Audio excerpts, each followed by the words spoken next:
Morning, everybody. It sounds to me like it's frowned upon to turn the music off because people are enjoying it so much. But we'll look to get started. And I think just while we have the last few people joining, we'll hand over to Tamara just for an informal opening of today's session. Tamara?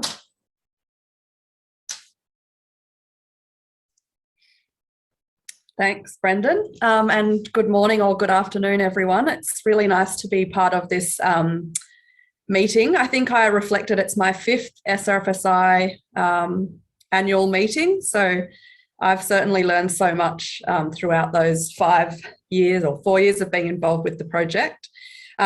Just reflecting on yesterday, I really admire the way the whole team's managed to draw together what we all recognise is a long and complex project. And I think it's really good to reflect on the different phases that the project's been through. And it's really clear to see what's been built.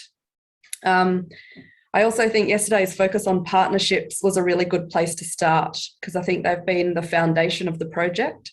And certainly I've always admired how well the partners have kind of adapted to, whatever comes next. So, moving from agronomy to capacity building and then into the kind of learning from scaling and certainly even as part of the wider ACRSDIP portfolio, different partners have been involved in different pieces of work, and I really have admired and been grateful for everyone's enthusiasm.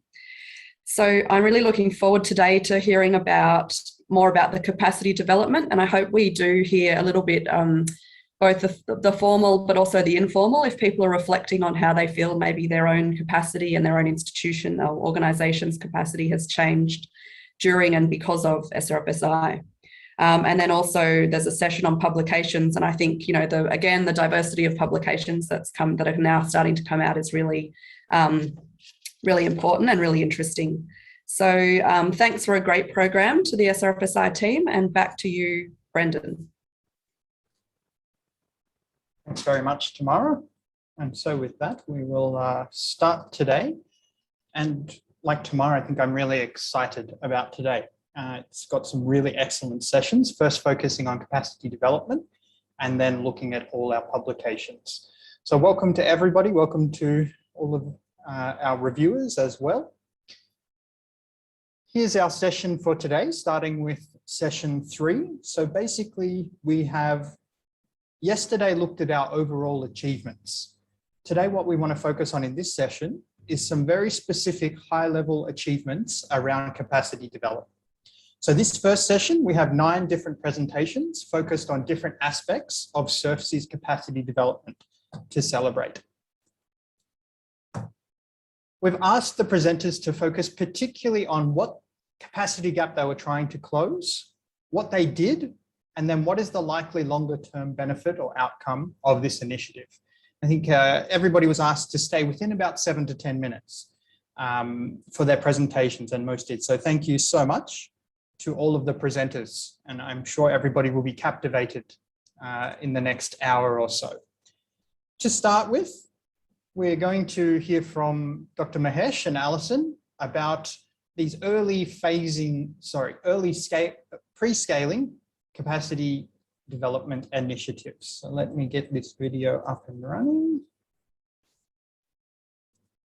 And if people are having some sound difficulties, just first try and turn your volume up on your computer. And if not, please drop in the chat.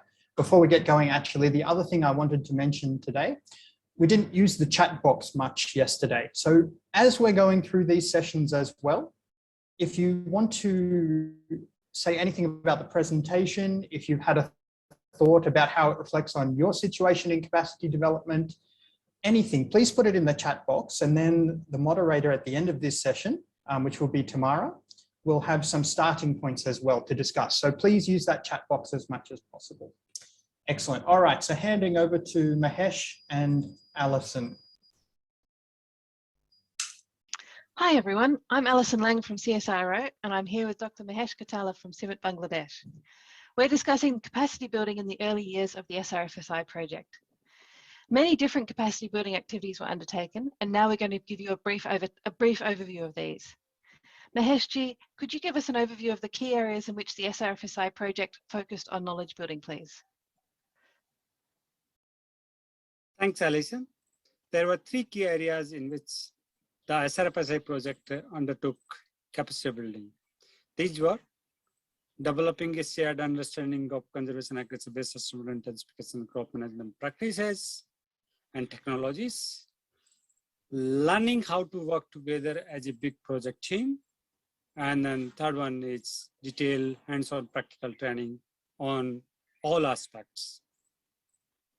Capacity building was a major focus in the early years of the SRFSI project, as we recognize that upskilling was necessary to the success of the project. And turning to the first of these, developing a shared understanding of CASI. This was important to ensure that everyone working on the project had the same understanding.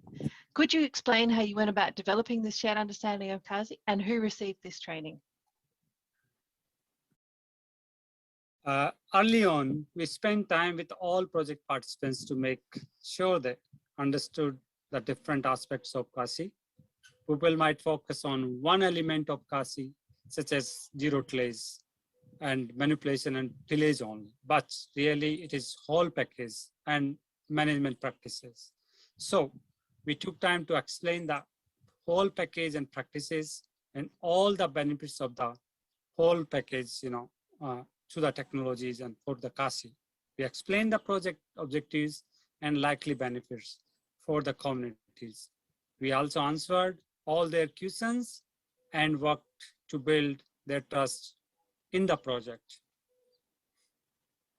We developed common protocols and data meta sheets for everyone in the projects to use. So that could be like the same, data and then data sheets and data collections and then understanding. We talked to all project participants, scientists, extension agencies, local communities, farmers, policymakers, and private sector. Thank you. And next, we spent time learning how to work together as a project team with many members. What sort of capacity building was undertaken here? Our primary goal in SRFSI was to support farmers in their fields. To do this, the farmers needed good local support. We trained technicians from local communities in our expectations of them in their day-to-day interactions with farmers, so they could support the farmers.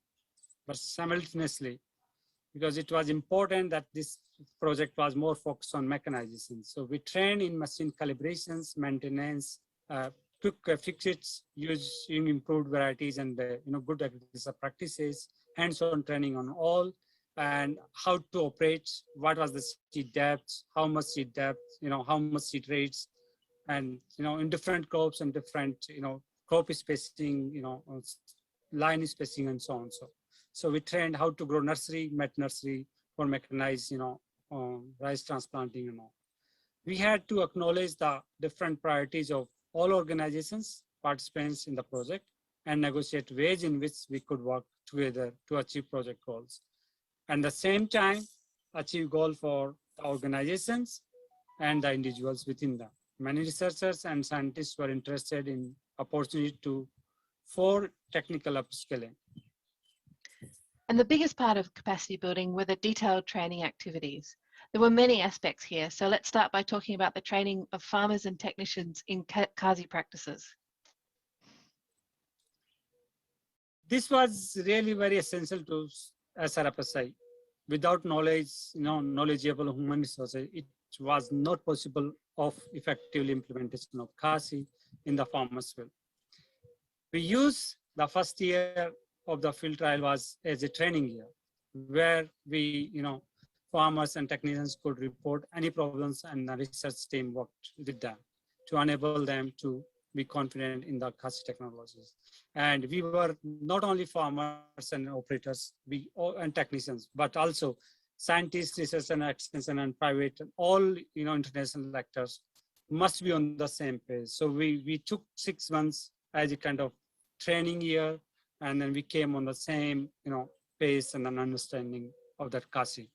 CASI training was extended to later on farmers, help, civil societies groups, technical support staff, machinery operators, agri input dealers, and service providers. So all we were of the improved practices. We organize advanced conservation agriculture based assessment training for some researchers. It's on priority basis and identified on as per their expertise and all from each national partner organization and geographic area. And once we started to get results, we used these to demonstrate the field trials to other farmers as well, didn't we? Yes, and indeedly it was very helpful. We organized farmer field days, demonstration days, traveling seminars, and other opportunities for farmer-to-farmer discussion and cross-border knowledge sharing about the CASI. Farmers talking to farmer is the best way to share knowledge and understanding about the new technologies. And so the SRFSI project also built capacity in existing community organisations, such as farmer civil society groups, didn't it? Could you explain a little about what the project did here? As we explained previously, that in this project, we use the existing infrastructure, which is developed by the government agencies, development agency, NGOs, and then private sector. So we catalyze these all farmer civil societies groups and increase their focus to include agronomic support and train them as a micro entrepreneurships to give the single window services. Over time, these groups became one-stop shops for all resources related to CASI, seed, fertilizers, crop establishment, machinery hire, access to private sector entrepreneurs, and agro-advisories. And also that's their day-to-day other civil societies groups like social groups and then sanitaries and all also. And then they also have related some very popular model. We started with 3 groups, and now there are over 100 groups which are associated with us with SRFSI project. And apart from the training in the CASI practices themselves, what other sorts of training activities were undertaken in SRFSI? So that's very important, because we cannot give only the capacity building on what we want, because there are many things that these farmer communities need on capacity building and their understanding. So that's why we have a training on gender related, which was led by Curtin and UWA University. And then, University of Queensland, provided the training on advanced soil quality index monitoring and then soil health. CSiro provided training on crop simulation modeling, sample collections, methodologies, demonstrations, and later on, it was focused on innovation platform, which was one of the key success, platforms that's achievements in this project. IFRI and IMI provided training on policy engagement and water management practices in others. ID led trainings in micro entrepreneurship and marketing related trainings to engage private sector and how to link with that. And there was additional support training in paper writing, giving effective presentations and other aspects of research, which develops strong capacity in their partner institutions. Despite of that, that's individual scientists and extension and all stakeholders, they interacted with each other and they learn and they, upskill their knowledge with time. And we can see these significant, changes in individual scientists and individual scientists as well as in organizations. Absolutely. There have definitely been some really big changes. Mahesh, thank you for this very quick summary of training activities and capacity building in the early years of the SRFSI project. A lot of thought and effort went into ensuring that all project participants were well trained, and this contributed significantly to the ultimate success of SRFSI. Thank you, Alison, and thank you. I would like to again thankful to all SRFSI family and then who contributed, from national system and then from development and then from international organizations and then from donor side as well. So we would like to, and then we like to also, mention that that's top guided by the, steering committee. So thank you very much. Thanks, Mahesh. All right, thank you very much, Alison and Mahesh. And yes, we had a bit of an issue with the recording there, recording on a second screen. So we'll do our best to get another version of that up on our SRFSI website as well. Apologies for that. So we'll move on now to look at some international capacity development initiatives led by both CSIRO and UWA and Curtin University. So we'll first hear from Dr. Peter Brown from CSIRO. Hi, Peter Brown here from CSIRO again, and I want to just briefly talk about some of the capacity development initiatives that CSIRO has been involved in. These include ABSIM capacity development, a right shop, and just general support to SRFSI by CSIRO colleagues. In terms of ABSIM capacity development, there were a general awareness building about ABSIM across the project. The key part of CSIRO involvement was to increase the awareness and appreciation of cropping system modelling tools. CSIRO trained 5 national scientists in using ABSIM to simulate experimental trials. There was intensive ABSIM skill development and knowledge transfer through RAM, who undertook a 3-month Endeavour Fellowship with CSIRO. Swaraj from BAU undertook a 6-month Endeavour Fellowship with CSIRO, and Apurbo from Bari undertook a John Allwright Fellowship for his PhD with CSIRO and the University of Queensland. In terms of outcomes and impacts, Ram, Swaraj and Apurbo all regularly use ABSIM at a high level in their ongoing research. All are the lead authors on high impact papers, and Swaraj is using ABSIM as a teaching tool at BAU. One significant activity that I was involved in was the Right Shop, which was a capacity development workshop that I ran with the assistance from Faye Roller-Ribson from UWA. This workshop involved 17 participants, and there have been several papers that have been published or are submitted from this effort. Faye and I have also served as mentors on several publications, and we have worked with researchers on several joint papers, which is an aspect of capacity building in itself. In terms of general support by CSIRO, Tony Darbus and I supported and guided socio-economic activities, in particular the design, implementation and review of innovation platforms. The ABSIM team provided analysis on the impacts of conservation agriculture in the EGP under climate change, provided insights on the field scale of greenhouse gas emissions under conservation agriculture versus conventional tillage.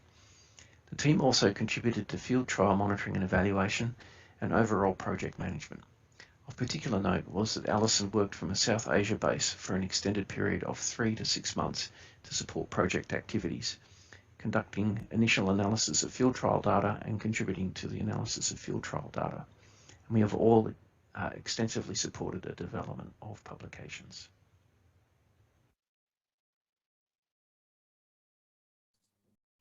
Thanks so much, Peter. And we'll move on to Faye from UWA. Faye had a bit of a longer presentation, so we've quickly done a little edit down. So Faye's full presentation will be available on the SRFSI website as well, but we've just chosen some particular elements to show now. Good morning, everyone. My presentation today is on the capacity development initiatives that UWA and Curtin University researchers have undertaken in this study. In particular, our activities centered on 4 focal areas. So the first one is on gender mainstreaming, and this included a series of activities including gender sensitization and awareness raising, a gender strategy plan, and gender inclusive training. The second area where we focused our capacity development is on the data gathering and management. Due to the nature of the work that UWA and Curtin University will be doing, there's a lot of data gathering involved, including the focus group discussions, key informant interviews, and large-scale surveys. We felt that it is critical to develop the capacity of our researchers on data gathering and management techniques. The third area was on data analysis. Once again, due to the nature of our research, it was important that we are skilled, our researchers are skilled in qualitative and quantitative analysis because our methods are using mixed methods research. For quantitative research in particular, because we are in the socioeconomics team, we focus on farm economic analysis, and I'll explain that in more detail later, and also the econometric analysis. And finally, another important area for capacity development is on the graduate studies, particularly for PhD scholars. So the first area for capacity development was on gender mainstreaming. In this project, there was no specific objective that was targeted for women. And there's a very good reason for that. gender is a cross-cutting issue. So by assigning it to only one objective, it may actually put the risk of putting other areas not really looking into how to incorporate gender. So in this project, the gender mainstreaming was really, really critical. So the first strategy we did in terms of the gender mainstreaming was to increase awareness and sensitization in regards to gender issues. So we had a workshop for all the team members, not just for the socioeconomic team, but also for all the researchers in the project. This was really critical so that everyone will have ownership on gender and really become aware that gender is important if we want to make the project successful. The other thing that we actually embarked on was to actually develop a gender strategy plan for the project. Once again, because there is no specific objective, it was critical for us to look at each objective of the study and then find ways of how we can incorporate gender so that gender is not just in name, but really we are doing it in practice. Another important thing and activity that we did is on assigning the gender focal person. This is to ensure that gender is always in the agenda. Otherwise, it's so easy to forget about gender. We might have it in the strategy, but how to implement it is another issue. By having a gender focal person, we are ensuring that gender is not forgotten. The other thing that we did was on the affirmative action, specifically setting targets for women. So we put a 30% quota on including women in all activities, not just in the data gathering, but also in workshops, in training, to make sure, once again, that we are not going to forget about women. Another capacity development area is also making sure that we have gender inclusive activities and technology dissemination. So it's not just saying we have to invite the farmers, but we have to really make sure that the activity is gender inclusive. And that also includes gender inclusive capacity building, including trainings for researchers as well as for the farmers. And critically for us was partnering with women-focused groups and platforms. Because if we want to target women and really involve them in a meaningful way, engage them in a meaningful way, then we need to find partners who are already existing, who women trust, and who we can actually reach out on a bigger scale. And that is through women-focused groups, self-help groups, and that's what we did for this project. Gender disaggregated data collection is important to make sure that the targets we have set are being met. It was very, very important for us, and in relation to that, the monitoring was also critical for us to see whether we really are meeting our targets. And then finally, we have to look also at the impacts on men and women. So are these activities really effective? Okay. One of the biggest areas for capacity development in this project is actually the postgrad development, postgrad studies. So we had 3 PhD scholars.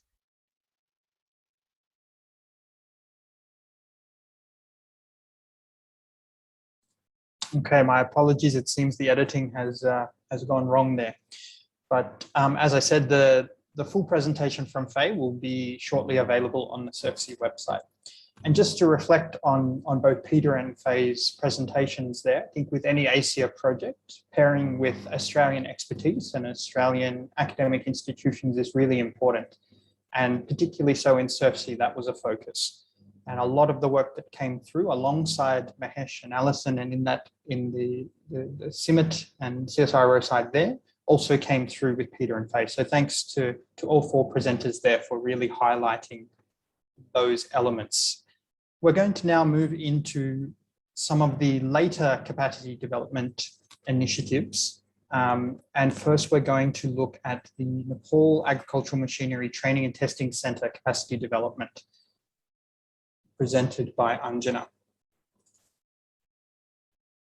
SRFSI and the Roadmaps project jointly supported the National Agricultural Machinery Testing and Research Center of NARC. This center is located in Sarlahi, Nawalpur of Province 2. Nepal Agricultural Research Council, NARC, established this testing and research center on January 2018. It holds the national mandate over testing machineries and training across Nepal. When we started with the Roadmaps project, this center was newly established. And during interactions with the AMTRC team, we jointly identified some of the gaps and they requested support to fulfill them. Some of the identified gaps were inadequate machineries, implements, and infrastructure, less human resources, long-term vision and planning to increase the overall functionality of the center. Therefore, Cement Through Roadmaps project planned to build the capacity of AMTRC team and assign consultancies for the same. An agricultural engineer was stationed in-house with AMTRC team to provide technical support and minimize the staff gap. He was also responsible for providing technical support and coordination with the other working group members in province too. A testing team expert comprising of testing engineer and testing technician from India having an experience of over 30 years in establishing and running testing centers in India was assigned to build the capacity of AMTRC team to test machineries and to run the testing center smoothly. Although the duration of the consultancies and tenure was short and COVID had a negative impact on our plans and interventions, we were able to make some progresses, such as testing protocols and guidelines along with standard reporting formats and tools were developed with the technical guidance and support from the testing team expert. The team of AMTRC had an opportunity to have hands-on practice and mentoring by the testing expert team. Several demonstrations were conducted to increase awareness of farmers and roadmaps working group members on CASI machineries. Therefore, based on the achievements made during this period, we believe that the AMTRC team had benefited from these consultancies and capacity building activities. The testing protocols and test regulations formulated with the help of the testing expert team will be used in future for testing of implements. The enhanced capacity of AMTRC team will enable them to continue testing and research on agricultural machineries, thus providing an opportunity to introduce newly developed and proven agricultural machinery through demonstrations and training. The 10-year long-term vision strategy developed with the technical guidance and support of the testing team will support AMTRC to contribute to the national goal of transforming agriculture into mechanized commercial agriculture. Thank you. Great, thank you so much, Anjana. And part of that idea was targeting some specific gaps that we saw within Nepal that could have long-term benefit. Alongside that, the CASI visual syllabus was developed as an alternative and non-direct training program, and this was conceived before COVID, but may have become even more important now that in-person training is so much more difficult.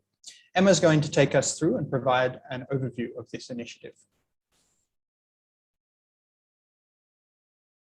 The CASI visual syllabus was developed as a SRFSI legacy product and is part of our sustainability strategy to provide easy, accessible information regarding CASI. Based on our research finding, information is still a major constraint for all current and future farmers. Lack of information is also a significant reason for not practicing CASI. Therefore, we developed a different approach to address this knowledge gap, which will remain accessible once the project ends as well. We followed a participatory approach to develop this. Farmers were asked to identify commonly encountered issues related to CASI, and they also expressed the need to develop videos to increase CASI awareness in their communities. Farmers were asked if they were able to access information on digital platforms such as cell phones. Local partners were consulted to identify additional topics and verify topics suggested by farmers to ensure regional commonality. Representatives were then invited to Cooch Behar to develop script for each videos and ensure local contextualization and nuances are accurately represented. Local partners and SRFSI staff then worked alongside Connor Ashley, our filmmaker, to build on existing knowledge management skills. We sought machinery support from SSCOP and engaged with farmers from SRFSI communities to identify potential candidates to feature in our video production. Farmers and service providers participated in acting exercises guided by Connor. Members of SRFSI and SSCOP were present throughout the filming process to ensure accurate field representation. Post-production included script translation to English and Hindi, and all videos were released with 3 language options. We wanted to take you along the journey of this process. Local partners were heavily involved in the process, from early morning warm-up exercises to roundtable discussions. Script productions took a hands-on approach, and by the end of it, some of our team members became celebrities in Cooch Behar. The photo on the bottom right corner was displayed at one of Connor's local dinner cafe in Cooch Behar, and it might still be there. Connor was also an integral part of the training and filming process. He often got up close and personal with local partners, farmers, and ensured we maintained that bottom-up approach all throughout. Through our videos, we tried to make an effort to move away from conventional training videos that are already available. We wanted to focus more on the process of change farmers typically experience when they adopt CASI. Farmers expressed being ridiculed by community members initially, which slowly changed towards appreciation once they observed crop growth. Demonstration on farmers' field is therefore critical to validate and build community trust of new technology. This highlights the importance of agents of change in bringing behavioral change for technologies such as CASI that are counterintuitive to conventional practices. Similarly, CASI also provides a potential income-generating opportunities for farmers in a position to invest and become service providers. Here also, there is a level of hesitancy due to the risks involved in using new technology. We showcase the importance of receiving guidance and advice to weigh the risks and benefits associated. This video also provides important pointers to avoid common mistakes and ensure efficient service provision for happy and satisfied customers. We also developed a series of short and direct how-to videos that takes a step-by-step approach to cover topics based on the most commonly identified issues regarding implementation and troubleshooting of CA machinery. This is suitable for both farmers and service providers. I invite you to have a look at these videos and provide any feedback to us. Through these videos, we address the existing knowledge gap for all users, which is readily available post-SRFSI. This type of information limits misinformation and is particularly useful in areas with limited access and engagement with extension services. Our videos are available on a public platform to remove barriers associated with formal training participation and literacy. We had plans to showcase these videos in SRFSI communities via BAU Filming Bus to gain feedback from the farmers themselves. Plans were also in place to develop further chapters on these topics for Kharif season. However, due to COVID, these plans could not be implemented. Our videos are available through our website and on YouTube. Thank you.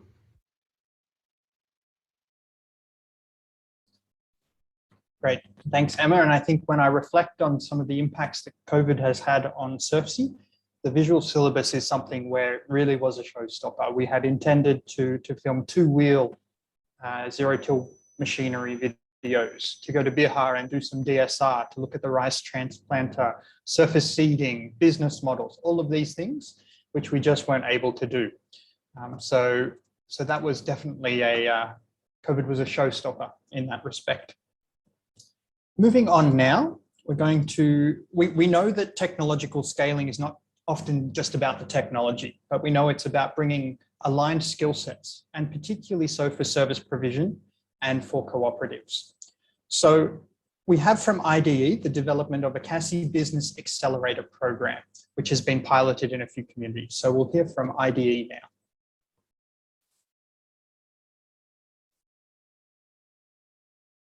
Hello, everyone. I am excited to be presenting to you on behalf of IDE regarding our engagement with the SRFSI project. In short, I will call it SRFSI moving forward to avoid any confusion. One of our key pillars of our programmatic focus is on climate resilience programs. And we currently have 8 projects in this across our global country programs in Central America, Africa, and Asia. We entered into this partnership with CIMIT or SRFSI in late 2017, early 2018. At first, looking at really creating and curating market intelligence and information that would be relevant for us to understand the drivers of technology commercialization from an economic point of view. And then in the later phases, as you can see here, 2019, we modified our program looking at some of the nodal points, such as the social enterprises that SRFSI has been working with, and their roles in promoting technologies from an ecosystem perspective. In the final phase, the reason we are here today and we're talking about it, we focused on looking at 3 broad gaps that we had in our understanding of the CASI technology market system. One, looking at the entire value chain, not just from a transactional perspective of selling the technology, but rather from a relationship perspective of building relationship building perspective with the farmers and the suppliers of technology, so that long-term values could be communicated and trust could be built with them. Two, looking at the business models for technology sales, leasing, and hiring being done by the farmer groups, associations, and other social enterprises that the project has been working with. And thirdly, finding the nexus between technical feasibility of CASI technologies in terms of does it work as promoted, is desirabilities amongst the users, as in, do the users who are using it like it for whatever reason it may be, and its viability as a business, as in to find out if it can run commercially so. The first was around developing the knowledge through baseline reports that involve stakeholders from India and Bangladesh. After a preliminary scoping in Rangpur, here in Bangladesh, and a series of discussions with the relevant point of contacts in Kuch Bihar, India, we finalized the selection of the enterprises, choosing 2 from Bangladesh and 2 from India. These interactions and engagement with these federations and what we call in India the custom hiring centers, CSCs, were crucial for us to build and customize our enterprise incubation and acceleration training models. And the 3-day accelerator course basically focused on 3 broad categories. And I'm not going to go into details of it, but broadly, the module was around 1, ideation and assessment of business ideas for specifically CASI technologies and machineries and other business, other ag machineries. 2, helping these custom hiring centers and these federations improve their business management capacity so that the machines that they're using, the business model that they have, they can implement it in a more effective and efficient manner. And then ultimately, to take the learning from what they're doing with us and with the SRFSI program in general, and if they're interested in continuing this business model, to pitch that for further funding. And the further funding could come from investors that they had within their domain, or maybe other programs that would be able to fund them in the future. And of course, the third milestone was creating and curating case studies around the application of these training modules. With that, let's go to the learning. There were many learnings of this project, of course. One on the contextual element of how do you run a program in a COVID scenario. 2, looking at the technology aspect of it, looking at the business model, the consumer aspects of it. But broadly, we've kind of summarized and synthesized our learning into 2 broad categories. For ID, this was a unique project, given that such a vast amount of difference in the capacity of the stakeholders, their location, and their consumers. And we realized that some of our interventions, which we have in our toolbox, so to speak, which we often use across our target groups, were not customized enough. It was a challenge to help the Federation and the custom hiring centers to start thinking about packaging their service as a complete solution for their farmers, not just about renting and selling the technology. In terms of the impact for the target groups, the interventions of SRFSI project has been quite scattered across many different organizations, across many different geographical areas. So really, it would be interesting to see how this all comes together. But for us, a few things stood out. First of all, broadly speaking, from a market perspective, the market for ag machinery is growing rapidly in these regions, including India, Bangladesh, and maybe even Nepal. Therefore, we assume that there's a greater need to promote CASI technologies for future-proofing farming system in these very vulnerable areas where technology can really quickly be misused. Second, CASI technologies, unfortunately till date, have not really benefited from a real partnership with the private sector and thus lag behind in terms of the utilization and market uptake. This means that the private firms in the market, like Bangladesh, who we work with, do not really see CASI technology as a feature that they need to highlight in their product category to either increase sales or to differentiate themselves in the market. And as such, they are reluctant to promote it because they really don't see a value in doing this. So this lack of market promotion from the private sector themselves makes it even more difficult for development programs like SRFSI and for IDE to increase the scalability and commercialization of this technology. And third, the engagement, much like point 2 I said, of CASI promoters like us, like the SRFSI program, and the advocates for CASI technology, with both the public and private sector has only been at a superficial level, rather than really deep interaction and engagement, looking seriously at product design, perhaps with private firms, investment promotion in tandem with government and trade association, or large-scale behavioral change amongst users, both at the public and with the private sector. And thus, we remain at the awareness and interest stage of the ADA model. By no means this is a small feat. Just to get awareness and interest is an important element. But given where we want to go, I think there's more concerted efforts are needed on creating the desire and the action for the users, amongst the users, for us to see real commercialization and real uptake of CASI technology in the near future. So with that, I want to thank you for patiently listening to my presentation. And before I go, I really want to give my big thanks to Dr. Deepak Tiwari in believing in us and getting us early into this program. And then, of course, to Dr. Brendan for his leadership, for his really keen technical insights in what we are doing, and to his amazing logistical and support team in Nepal for their timely support in making our project happen. Thank you very much. I hope you guys have a great day. We hope to learn more from you. And for now, take care.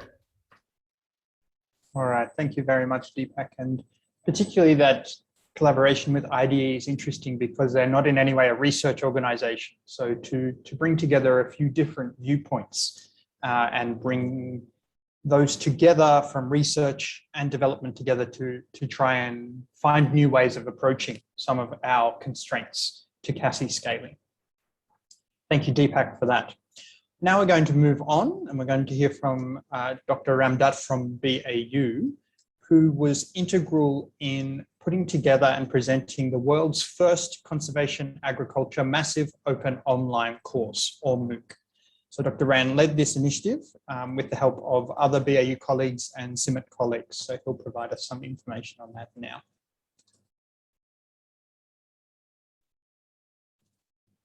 Namaskar. At the outset, I would like to thank SRFSI family. It was a great learning since last 8 years, for me especially. And during last year itself, we organized one massive open online course on conservation agriculture, and it was a huge success. So today I'm going to discuss about the experiences and learning of CASI MOOC. Friends, if you just talk about the MOOCs, it started during 2012, and 2012 itself, the New York Times declared as a year of MOOC. And if you talk about the India, in 2017, they started a big platform called Swayam. But especially for agriculture, we had one exclusive platform called AGMOOC platform, where we just offered our course. And the course, this platform is supported by Commonwealth of Learning Canada and executed by IIT Kanpur. And friends, last year itself, we had one new education policy, and the policy is stressed very much on MOOCs, especially on e-learning.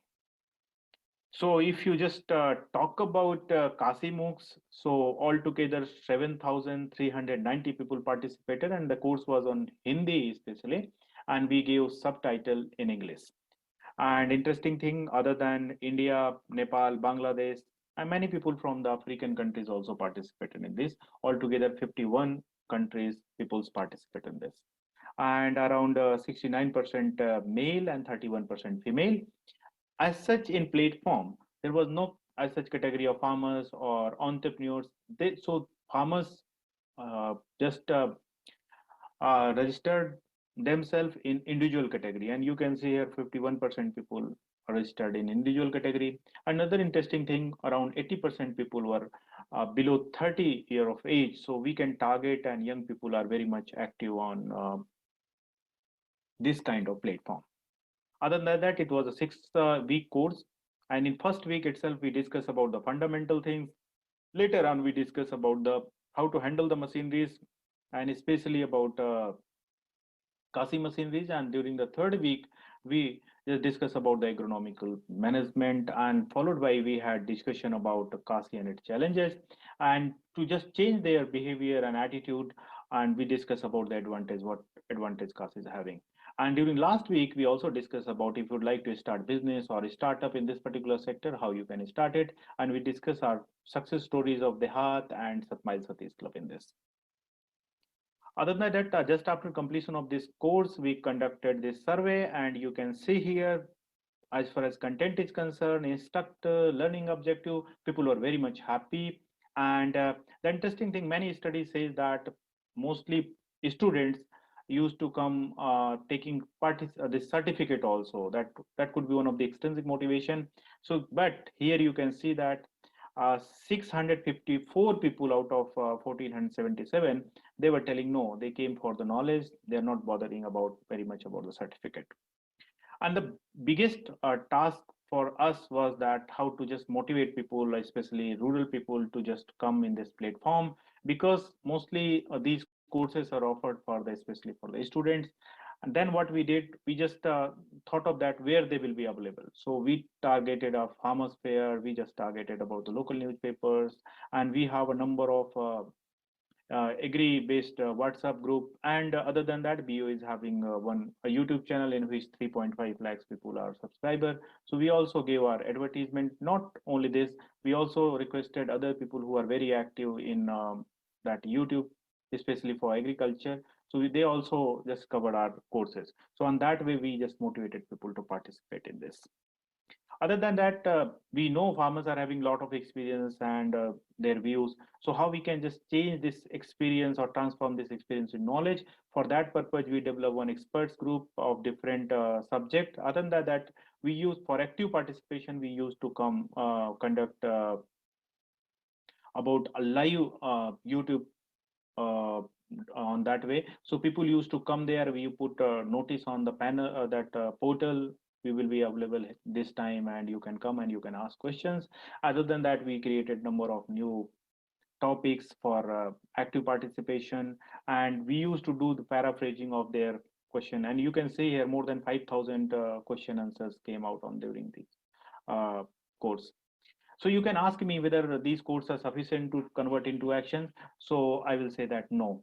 During the first week itself, people were very much interested to know about what is this, what is means, and later on they were very much concerned about process, how to do the things. But for converting into action, we need systematic efforts, more capacity building, more about that demonstration. Then we can reach in action. So friends, I would like to conclude here. For participation or encouragement of farmers, we need a personalized communication. Other than that, live discussions through social media, facilitation skill, diverse participation could be helpful for better knowledge sharing along with peer learning. And yes, we can reach up to intention, but for converting into action, we need a systematic efforts. Other than that, we need to conduct a robust research, and especially about the pedagogy of this engagement and other aspects of the MOOCs. At the end, I would like to say here, we have to just develop more number of MOOCs. This is the beginning. So with this, thank you very much. Thank you very much, Dr. Ram, becoming a leading expert in agricultural MOOCs there as well. Something that SRFSI as a project is really proud of collaborating on a world first there. So we'll move on now, looking at a scaling project. So often scaling is really difficult to conceptualize and talk about because there's so many different elements. So one of the initiatives that we took was to continue to collaborate with the development of Adopt, which is a tool that has been used in Australia and across the developing world to try and structure adoption and scaling discussions. So we're going to hear from Dr. Rick Llewellyn from CSIRO more about this initiative.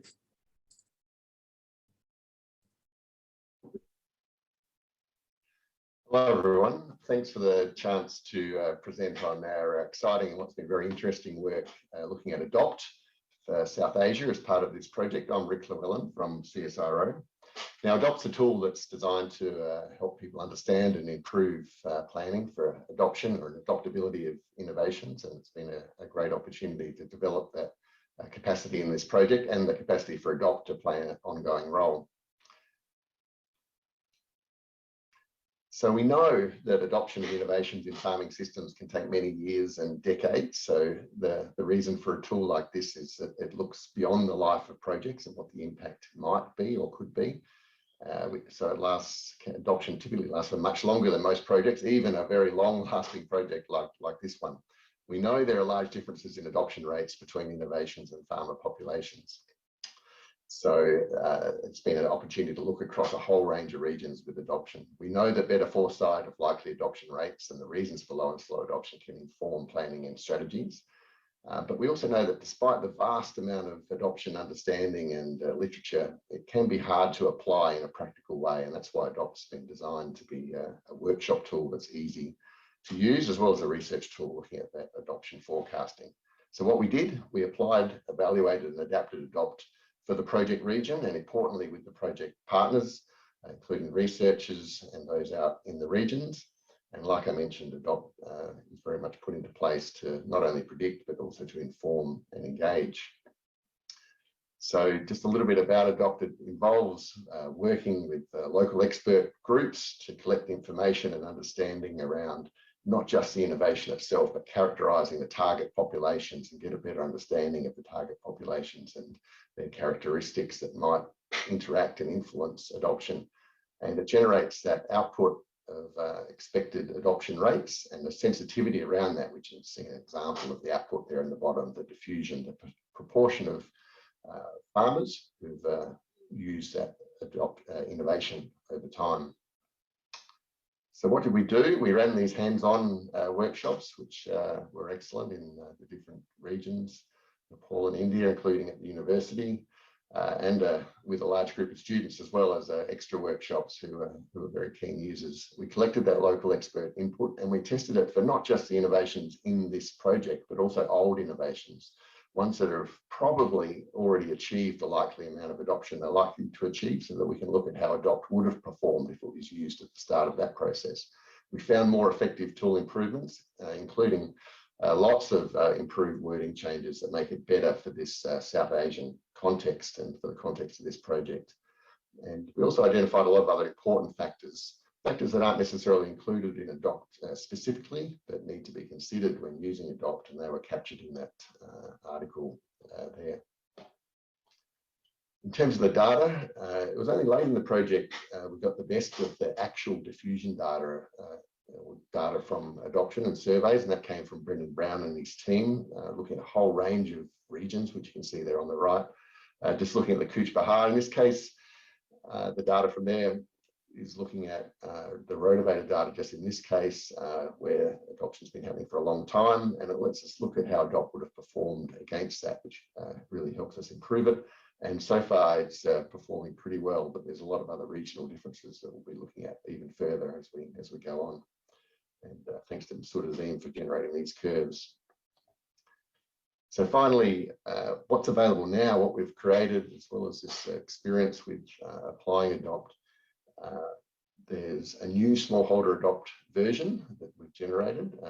It's a prototype beta version that's available now and available for free and will be ongoing. So you can access that through the Adopt website. And it's got these improvements, and it will continue to be improved too as we get more end user experience from hopefully face-to-face workshops further down into the track as they come. Thanks to the fantastic team involved with this project for the excellent work that they've done. Thank you. Thanks very much, Rick. A really interesting presentation there. The second to last presentation that we have in this session is looking at the commissioning of the Regional Conservation Agriculture Centre for Excellence based at UBKV. So we're hearing from Dr. Apurba on this now. Respected dignitaries and my dear fellow scientists, myself Apurva Chaudhary from Uttar Banga Krishi Vishwavidyalaya. Conservation agriculture based crop management practices has gained popularity among the farmers as well as the policymakers in West Bengal. As a result, a large number of farmers have adopted the technology. There has been a significant success in scaling in West Bengal until now, and based in large part on the network of research, extension, and development actors who are working together to help farmers to adapt the new farming techniques. Still, the lack of awareness of the benefit of the Kasi among extension specialists, development workers, and even the scientists are the major drawback of wider adoption. In Eastern India, we observe the indiscriminate expansion of mechanization without proper backstopping with knowledge and science. This is more important in Kasi than other crop establishment techniques. Here we need precise machine operation in small and fragmented landholding and other precise agronomic practices. Recently, Department of Agriculture, Government of West Bengal have taken a firm decision to include conservation agriculture machineries or implements in the proposal of custom hiring center as compulsory component, which essentially is a bold step taken towards the right direction to avoid any kind of resource loss and pollution in the long run. In this given situation, as conservation agriculture is knowledge intensive technology, proper training on the use of science is field, particularly in the field, is of immense importance. And given the rate of adoption within the state and aligned with government subsidies for machinery purchase, it is necessary to ensure that enough people are trained in Kasi principles and practical elements to ensure good quality advice and support to farmers and the service provider, which enable the Kasi adoption. This promoted us to develop a regional center on conservation agriculture in this part of the country, as there is no such center. We initiated the process in 2019 after observing the enhanced adoption of Kasi. Though inclusion of the Kasi machineries is an important step in the right direction, but the machines alone will not lead to the sustained benefit. Subsidies must be paired with the comprehensive training package, whereby the information providers and custom hiring center operators need to learn about the technology and implement the technology. The aim of this training center is to provide comprehensive training package with interactive course material for custom hiring center operators, extension officers, women, youth, and farmers for successful scaling in this part of this subcontinent. When the proposal was routed, the major concern was the fund source, and finally the SRFSI has granted 50,000 AUD to develop for the infrastructure of the training center. UBKB also given some funds for the development of the infrastructure. And the whole SRFSI team led by Brendan met several times with the higher officials of the government of West Bengal at Kolkata, and ultimately our endeavor was successful. They provided fund for the procurement of all the CA related machineries, and also they have sanctioned a machinery testing center where the local manufacturer can test their machines for their efficacies. This is the newly constructed field level training center.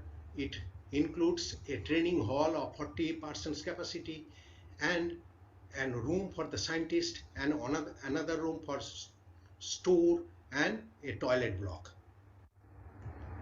The problems that will be addressed by this center is, besides the refreshing the knowledge of the conservation agriculture of the stakeholder, it will critically link the machine subsidies and human resources. We have developed 3 different certificate courses. The first one is will be focusing on the operators of the custom hiring center who will have new machines, and obviously they require some capacity. The second course will be focusing on information providers, including extension agent, NGOs, and field staff.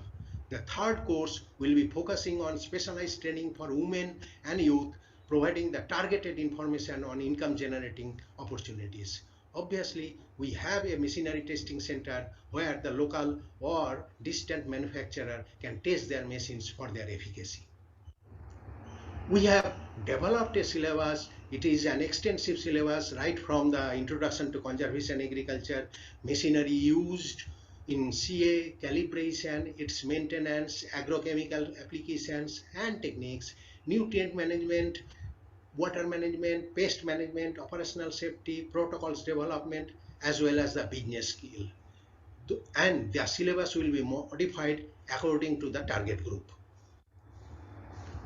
Obviously, the UBKB will act as the nodal center, and there will be a project implementing authority who will conduct the activities, including the human resource requirement for the training from different national and international organizations with cooperation and supervision of the Department of Agriculture. Will take the help of CEMIT for their technical expertise. The possible outcome of this center, number one, it will boost the confidence of the stakeholder. That will be manifested in the upward exponential nature of the adoption curve. It will open up the supplementary avocation opportunity like seedling factory, service provisioning, utilization of surplus residues in many avocations like mushroom cultivation, etc. and etc. The rural youths and women folk will be benefited because they will be looked back towards farming as an occupation. And finally, not the least, farm mechanization will be sustainable in this region. Thank you. Thank you very much. Thank you so much, Apurva.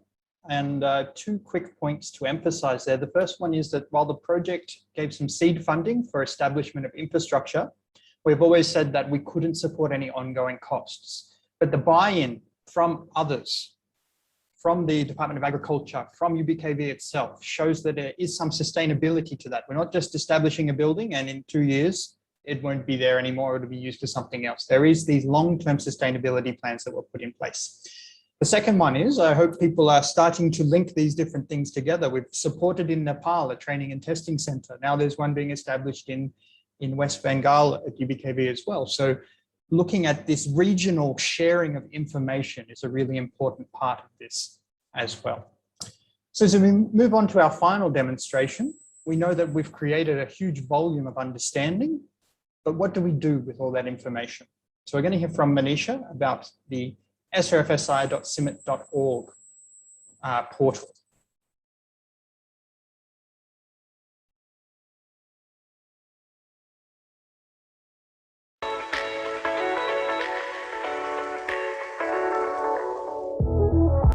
Intensive tillage-based conventional farming system dominated the Eastern Gangetic Plain region. With the beginning of SRFSI project in 2014, CASI practices are strongly promoted in this region. With different phases of SRFSI project focusing on different elements, from productivity benefits, profitability benefits, social and environmental benefits, and to convergence and integration, all aspects were thoroughly explored and evaluated in all these 7 years of SRFSI. All this hard work needs to be clearly communicated to the wider audience. Audience beyond SRFSI, audience beyond CIMIT. Reaching out to all the smallholder farmers, service providers, extension officers, researchers, and policymakers. This need was the primary reason behind the creation of CASI web repository.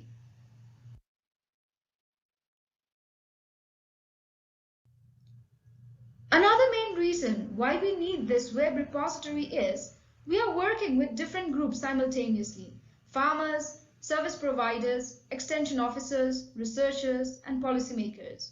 And each group has their own set of questions and requires specific information.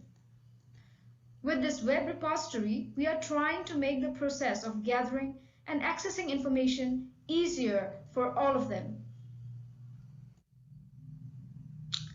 As a farmer, I may not know what CASI actually is or how CASI is done, so this page will help answer farmers' queries. This page on service provider will show how smallholder farmers can expand their business by adopting CASI technologies and providing services. Farmers today may have access to vast knowledge, but they lack correct CASI information. So this page on extension service is designed specially for extension service providers to help them customize information as per farmers' need. Next is policymakers page. This page focuses more on wider information like CASI in the EGP. How can we achieve widespread adoption of conservation agriculture, etc.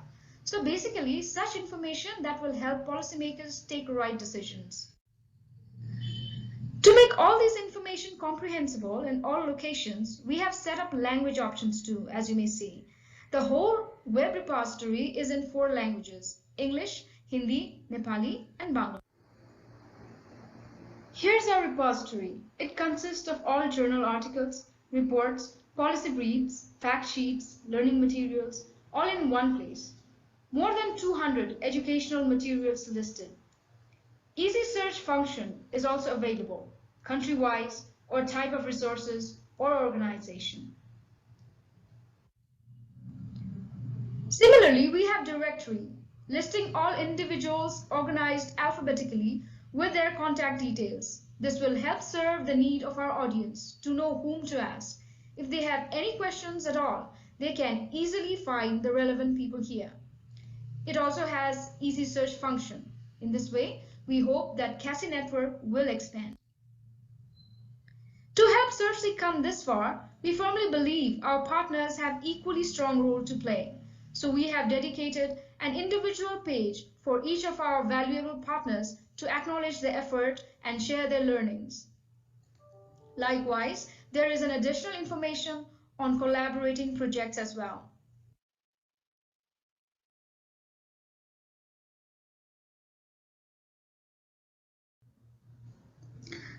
This web repository is one-stop shop for all CASI materials in the EGP. Now that SRFSI is finishing, we hope to add more materials from other projects that work on CASI in the EGP. The web repository will also increase our chances of getting leads. Once our audience find us online and get interested in CASI in the EGP, it will give us a chance to promote CASI even further. Even though a website has a cost, when used correctly, it has a positive return on investment. Our web repository can be an easily accessible data center, allowing our audience to easily find any information they want regarding CASI in the EGP.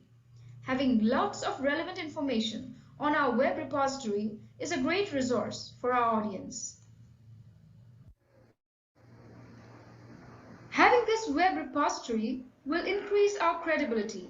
We stand out by sharing our experiences and providing quality information to our audiences. CASI website is an opportunity to make a great first impression and give audiences comfort that we have all pulled our weight to make SRFSI project a success. Showcasing the knowledge created to our prospective stakeholder is one of the most important things that we can do. By clearly establishing what we do and what we stand for, we are increasing the chances for our audiences to easily discover our knowledge generated and our work recognized into the future. Without a web repository, it can be incredibly challenging to do this because people cannot easily find quality and reliable information.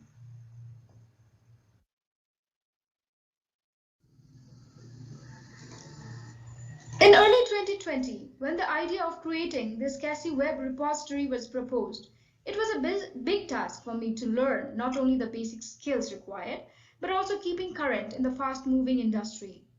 It all started with the first Skype call that we had with the HQ knowledge management team, especially Ricardo, who provided full support and easy-to-follow instructions explaining everything in plain English. He taught me how building a web repository is very much similar to a Lego, building brick by brick until you have a life-sized castle to display. Now, I welcome you all to our castle.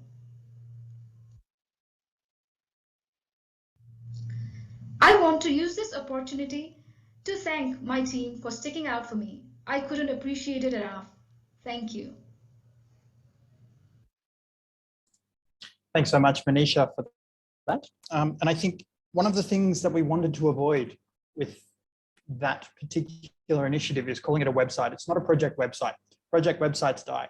What we wanted to create is a one-stop shop of knowledge for conservation agriculture in the Eastern Gangetic Plains, to make sure that that knowledge was accessible, to make sure that it wasn't lost once the project ended, and something to keep in mind there. So thank you so much, everybody, for your presentations. I thought they were really, really engaging, really, really sharp. Well done to everybody. What I'd like to do now is to hand over to Tamara. We've got about 20, 25 minutes of discussion, so a good amount of time. Thanks, everybody, for using that chat as well. Over to Tamara. Thanks, Brendan. And yeah, just to echo Brendan's points, thanks to everyone who's just presented. I think it's, again, an amazing, to see that key strength of the range of capacity development activities that have been taken, and also their evolution. So clearly from the start, we saw really targeted kind of community level and team building exercises, which is what was really needed at the start of the project. And then through moving through different phases and to the end, it was really nicely summed up, I think, by that data repository or document repository, knowledge repository. And the other thing I think's been obviously interesting is that there's been kind of formal and informal capacity development throughout the project, I guess, as you would expect. But that's something that it was interesting to hear people reflecting on what they had learned as well. Now, there are some questions in the chat box, but I thought I would go to the reviewers because some of them have been answered. Some of your questions have been answered as we've been going through. So I thought I would open it up to the reviewers first of all, just to have any remaining questions answered. So Manohara, have you got any remaining questions for this session on capacity development?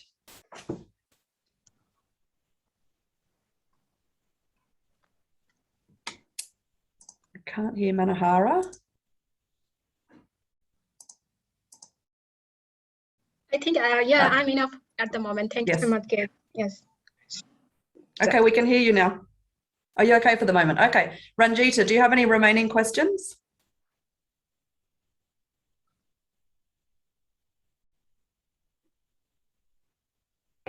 I don't know, it's taken a while to unmute, but yeah, thank you so much. Again, excellent set of presentations. What a wide range of topics and immense, huge effort to build capacity.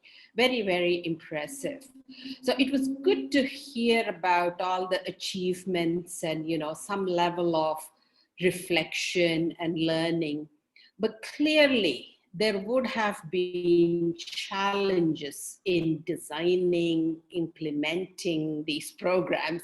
Would love to hear from one or two of the people who have been involved in this. What didn't work, and what are the kind of lessons that we are taking away in terms of how we should not do this in future projects. And I guess, I think some of these things are particularly true when you talk about gender-related trainings. So would like to hear from, any of the colleagues about this.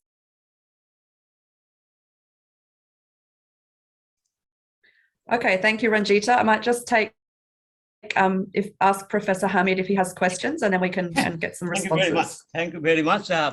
I'm really excited to see all these beautiful presentations. And it's a lot of information. It's a good learning for me also. So thank you all for the contribution. I will have my comments later, but at this moment, I believe the project as a whole has done a very beautiful job, very excellent job, and also developed some platforms.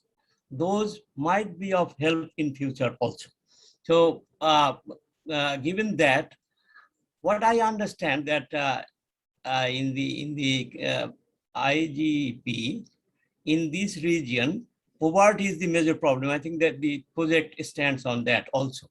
So don't you think that when we transform the traditional agriculture or conventional agriculture into mechanized commercial agriculture through CASI, that will require to strengthen our poor farmers. So how do the poor farmers can adopt CASI through? I think this subsidy is a very controversial issue. And how long can we go with this subsidy? So if you want to make it a sustainable progress, then how do you empower our poor farmers? Do you have any plan for that? Thank you.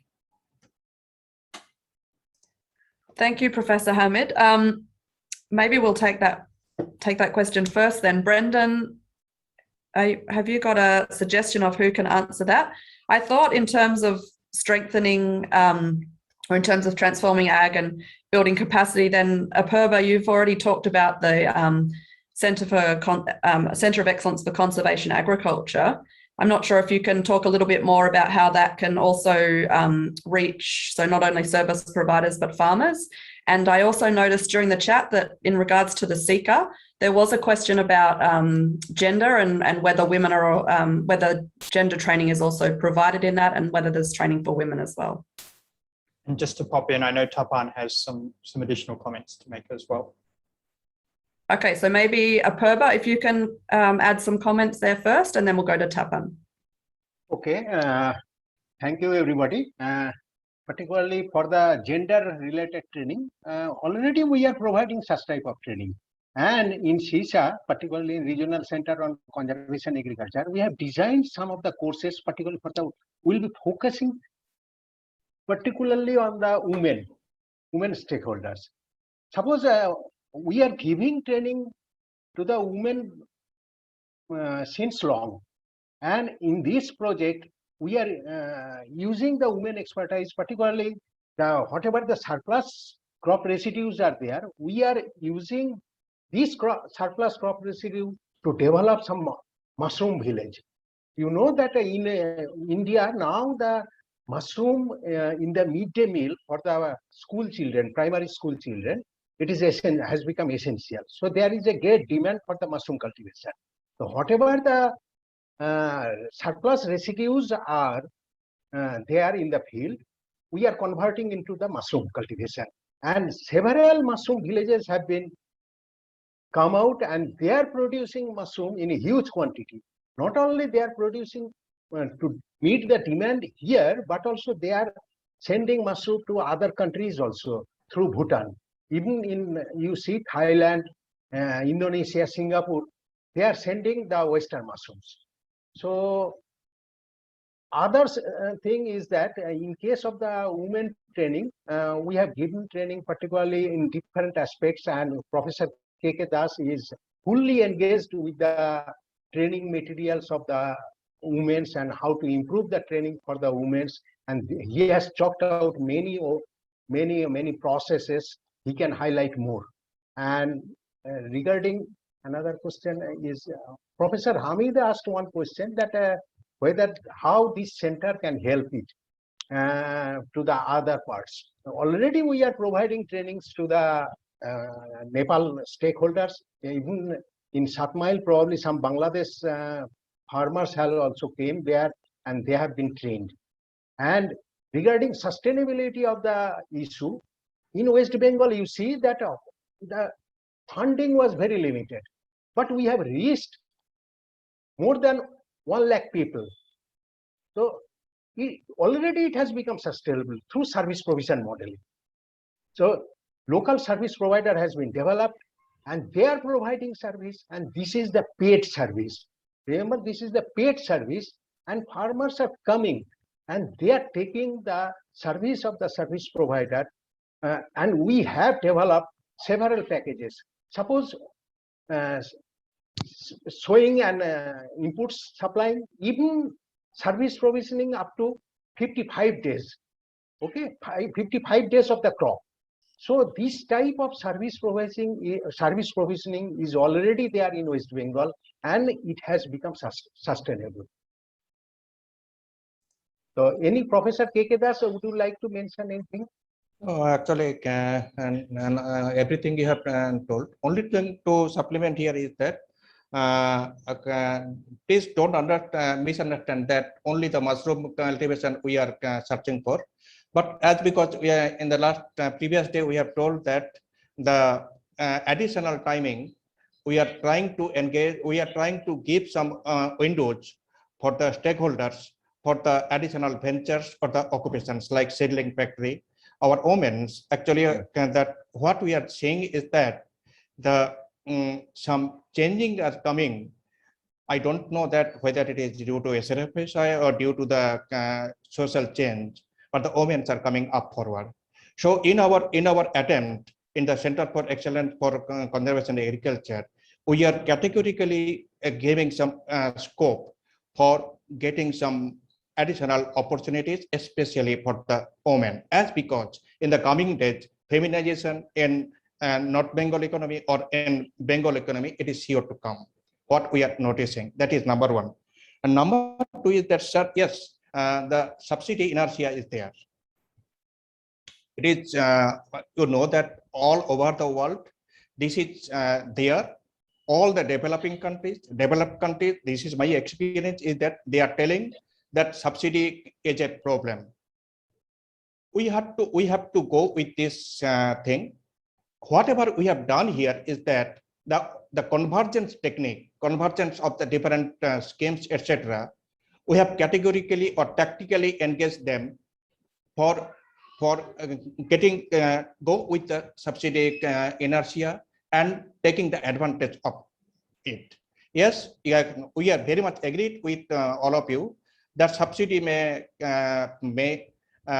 destroy our attempt, but it is also given fact that we have to go with the situation, the government, the political situation, the social hierarchy, etc. Nothing can be done here. Thank you. Thanks, KK. And I think, yeah, that's a really important thing to note is that your Centre of Excellence is actually really in response to those subsidies that now include conservation agriculture equipment. And so it's to make sure that people, you know, those subsidies, if people are getting them anyway, they already have machines, then we have the capacity, or they have the capacity to use the machines as well. Tapan, did you have a quick comment to make there? Yes. First and foremost, let me congratulate all the presenters. Some amazing presentations which I came across. And I have the first-hand experience of most of this work, especially from the Bengal region. Just to put across few things, let me be very, very clear that Shatmal Satishlovo Pathagar has conducted more than 500 trainings since last 3 to 5 years, right? We have worked with women, we have worked with farmer groups, we have worked with government officials, we have people from Gujarat, we have people from Bangladesh, we have people from Nepal, people from Bhutan. And this is not only Kasi, but what we have done is we have introduced rural business portfolios, allied sector, mostly fisheries, poultry, duck rearing, which now in terms of businesses, we have nearly 100 women who are now running businesses of their own, mostly agri entrepreneurs who are there. Let me be very clear, capacity building, demonstration and exposures is not just one-off activity. Through our experience, what we understand, it needs to be followed up. A lot of investment has to get into that capacity training and exposure and handholding. Service providers, we have created 56 farmer producer companies. We ourselves are a custom hiring center, but we do fault. Capacity building programs, I have seen where we have introduced a machine, a rice transplanter or a zero tillage, and the farmer is smart enough to realize that the first crop took a hit. I have lost my customer and Kasi Technology has lost out a customer. So we need to really look at custom hiring center from a business perspective and from a technological perspective. Shatmal Satishlovo Pathagar has the best servicing team of entire Kasi Technology business portfolio. The paddy seedling factory, our woman, it's not only always we talk about Hoshnera babies, Munni babies. Now there are around 15 such women who are now doing mat paddy cultivation. This season, they collectively made a profit of 75,000 rupees in a month. In the next season, we are targeting that to go up to 200,000, but we understand the challenges. So as I stated, capacity building, training, hand-holding, and especially it's just not the farmers. Farmers are smart. My last meeting when we were closing the SRFSI project with the farmers, one thing is very, very clear. In agriculture, you can make profit without subsidy. That has very clearly come up. People are now telling me, give us a low-cost CASI technology which I can buy for a lakh of rupees rather than 3 lakh of rupees. We will buy it and use it. Hoshnera says it. So the point is huge potentiality, but we need to really concentrate, learning from the SRFSI project, where have been service providers, we have defaulted. Small farmers come to us with 2 acres of land and say, please do our, provide zero tillage, but my business sense doesn't work out. The economics is not working out. So I have left almost 10,000 farmers who need the service from me because of my economic and the business reason. How to handle that? So typically these are the actual field reality oriented problems, issues which are there. Great potentiality, the business is increasing. This year we have done wonderfully well in terms of our businesses, but this needs to integrate along with the heart, which is the social aspect of it. Thank you all. Thank you so much. Thanks, Tapan. I hope that answers, at least partly answers your question, Professor Hamid. I want to return now to Ranjita's question about, obviously there's been so much great work done in SRFSI and we're showcasing that here, but if we can think about challenges in implementation and lessons for what we shouldn't do, I wonder if first I could ask Mahesh to reflect on maybe some challenges and things that you had to adjust a little bit in the early days of SRFSI, and then I'm wondering, Brendan, if you've got some comment to make on that too. Thank you, Tamara. And then in this project, we have 8 geographic regions, and if itself it shows that the range of regions are showing success and failure. So why West Bengal is the best in success? Why we got failure in Madhubani in Bihar? And there was a great learning for us, and that was a mix of not only the biophysical but also mix of all factors, and that's we have to learn. So mixed factors is community, and then like land tenant ownerships, and access machines and partners and so on, and then effective policies and all. Why like we face same thing in the Bhagalpur and in what we call that in Bihar too as well, other locations in Pune, but later on they learned from West Bengal.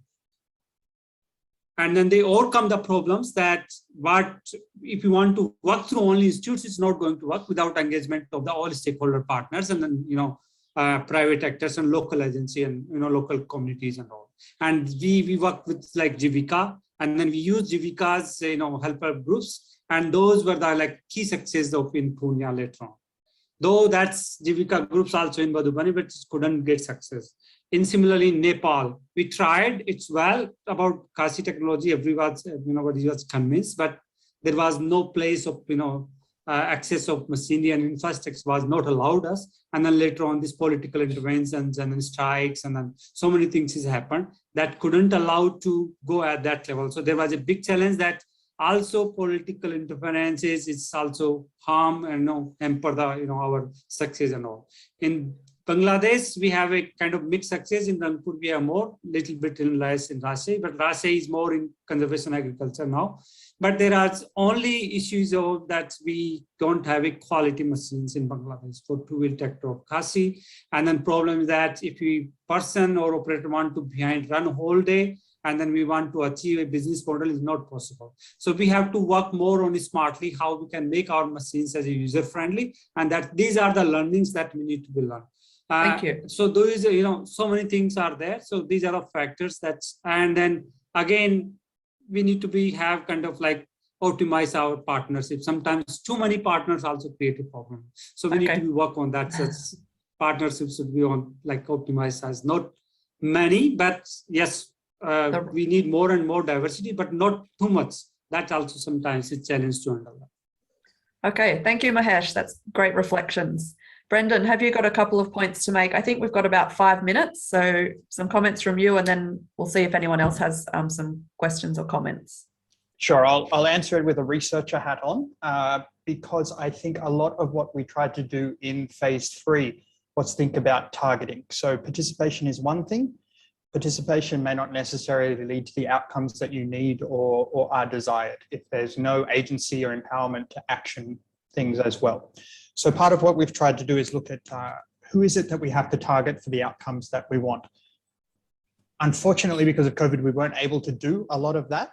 But there is some things that I'll present tomorrow from our quantitative study that try and look at, okay, who gives the best training? Where did the best training occur? What types of organizations? All of these things. So to fully answer that question, I would say we just ran out of time in order to action a lot of those things. But there is opportunities in the continuity of ACS programming in South Asia to try and action some of the learnings that we will get from that. Yeah. Okay, thanks very much. So with about 3 or 4 minutes left, has anyone else got questions that they would like to, or comments they'd like to make about the stuff you've seen today about capacity building within SRFSI? Tamara, I would like to add one question about the MOOCs regarding if there is a limited internet availability or a smartphone, so how we can sort it out. So the target was about definitely farmers and rural community, but across the stakeholders. So our intention was to just target all the stakeholders. Sometimes extension professionals are not very much equipped with the CASI. So if they are learning through MOOCs and other digital platforms, so they can further train the farming community. But about the rural India especially, and now the trend of internet consumption is increasing like anything.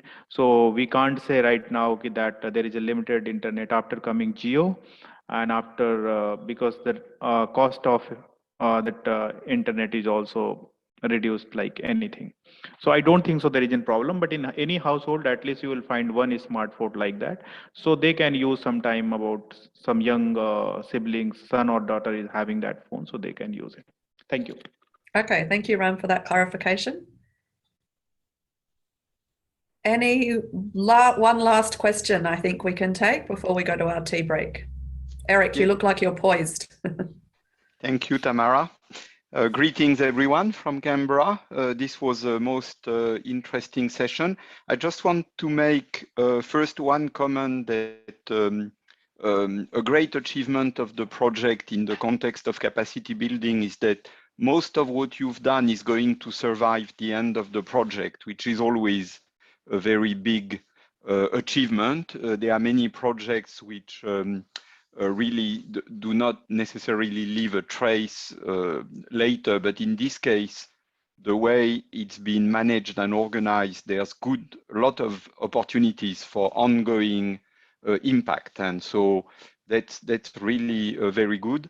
In particular, the design of the website, which of the knowledge repository system devised by the CIMIT team. That no doubt can even be improved, but it's a very big contribution to the field. I just want to make one comment about the capacity building. It is quite a common statement that capacity building is the most important, the lack of knowledge or awareness is the biggest obstacles, and no doubt it is often true.